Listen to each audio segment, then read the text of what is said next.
Today we're making banana bread. It's by far the best banana bread recipe that I've ever used, and so I'm hoping you'll enjoy it. I'm going to be making a double recipe, so on the site will be a single recipe, so if you look at the recipe site and you want to make a double recipe, make sure you double the ingredients. First off, I have 12 tablespoons of butter, which I'm going to put in the mixing bowl. And we're going to beat that until it's nice and creamy with 2 cups of sugar. So let's get that started.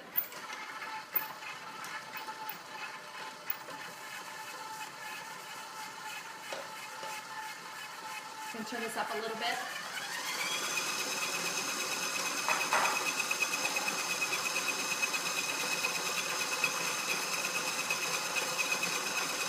Just let that beat for a few minutes and we'll come back. Okay, the butter has been beating now with the sugar for about 2 to 3 minutes, and it's nice and creamy. Let's take a look in the bowl and see what the consistency is that we're looking for.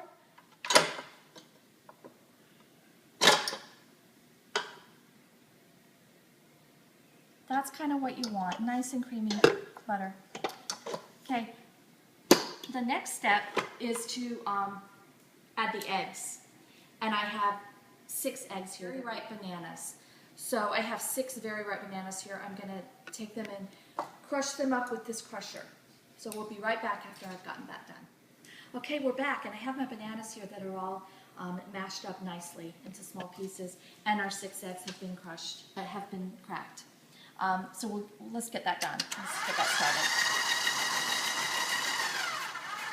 I'm going to add the eggs one at a time and give that a chance to incorporate in there. If you add all of them at the same time, the butter just kind of chases it around in the pan, and so this tempers them a little bit. It makes it easier for them to be combined. So I add them one at a time. There we go, one more egg. We've got that added in. Now we're going to stop the blender, the mixer, and add the bananas.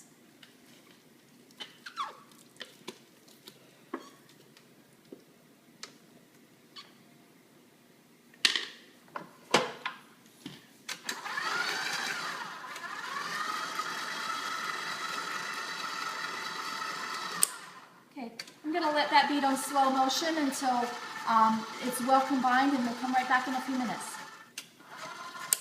Okay, that's nicely combined. Let's take a look at the consistency of what it looks like once the bananas have been added. Great.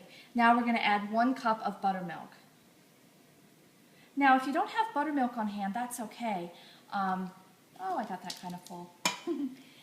If you just would like to use 1 cup of milk with a tablespoon of white vinegar, that would create buttermilk. It would be the same thing. So don't worry if you don't have buttermilk. Let's mix that in. Good. Clean up this little mess I made.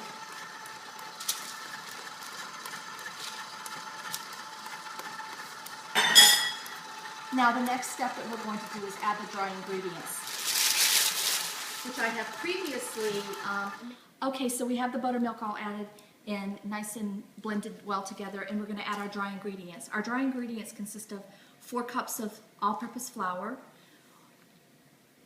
2 teaspoons of baking soda, 2 teaspoons of baking powder, a teaspoon of salt, a teaspoon of freshly ground nutmeg, and I've sifted all of that stuff together. So we're going to add that to the mix on low, a little bit at a time.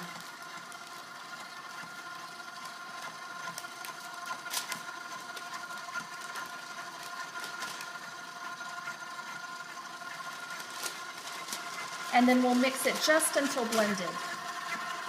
Now it's okay after it's all mixed if there's a few lumps. You don't want it to be super lumpy, but you also don't want to over mix it.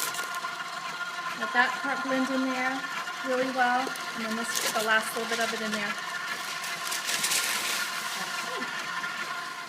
Now I'm going to stop the mixer and scrape it down to make sure we don't have a bunch of stuff on the bottom that's stuck in there. We'll scrape it all down, get all the flour off the sides, and then give it one more little mix. Okay, there we go. Nice.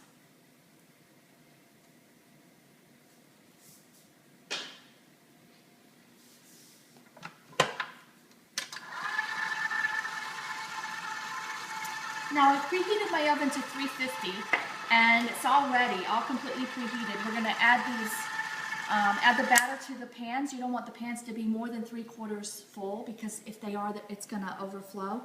And we'll pop them in the oven and it bakes for between 55 and 60 minutes. The way that we're gonna be able to tell if it's done, it'll be a nice golden brown on top, not sticky at all, springs back when you touch it, dry to the touch, and it easily pulls away from the sides. That's how you can tell it's done. And then the last test to make sure it's done is to put a cake tester in it, which should come out nice and clean. So let's get this in the pans and then we'll get it in the oven.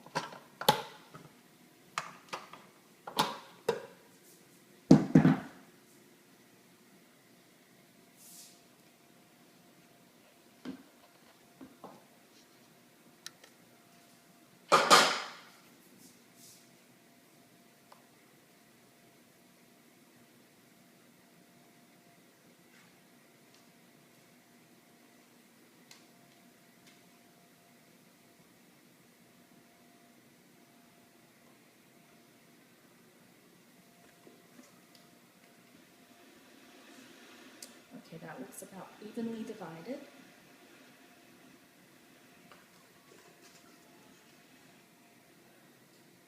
we go.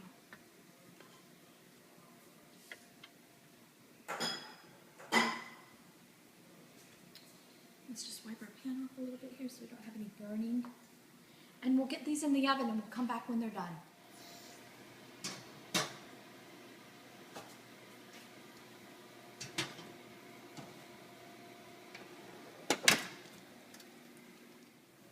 Okay, now we have our banana bread. It's all baked and it's nice and golden brown on the top. It's dry to the touch. I inserted a cake tester to make sure it came out nice and clean, so I know that it's good and done. So I let it sit here on the drying rack for about 5 minutes. We're going to tip it over and let it cool on the rack for about 30 to 45 minutes before we dig into it. Nice, warm, golden brown banana bread. Check out my recipe at garlicroserecipes.org.